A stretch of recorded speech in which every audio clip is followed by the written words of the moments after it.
الباحثين لرغبة، الليلة تلبى الرغبات للباحثين عن كرة. هذه كرة الإبداع للحارسين على انتماء. هذه ليلة الألوان، لون أبيض اسمه مدريد، صفته مجد وكنيته تاريخ، أصله نادي القرن وفروعه أوسمة ونياشين.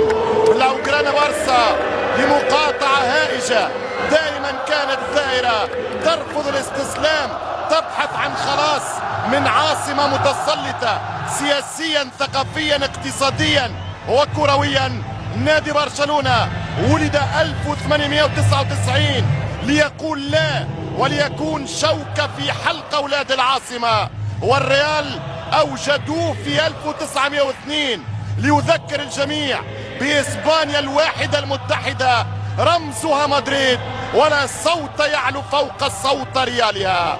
هكذا أصدقائي المشاهدين عبر جزيرة العرب ننقل لكم من كامب نو برشلونة لقاء الكلاسيكو، كلاسيكو العالم، لقاء ينطلق في لحظات، لقاء السفاحين مورينو وغوارديولا، لقاء المجرمين ميسي ورونالدو، لقاء من يملك 3 ريات وليس 2 مثل باقي البشر، اختيرا وبوشكيتش، بمباراة يملك فيها عيني زرقاء اليمامة تشافي واوزيل، في لقاء الهدافين فيا وبنزيما، لقاء من كان أول العالم الدور رونالدو، ولقاء يحضر فيه أول العالم أمامكم ملك الملوك ميسي، ولقاء يحضر فيه الفيوتشر نمبر 1 على العالم أوزيل.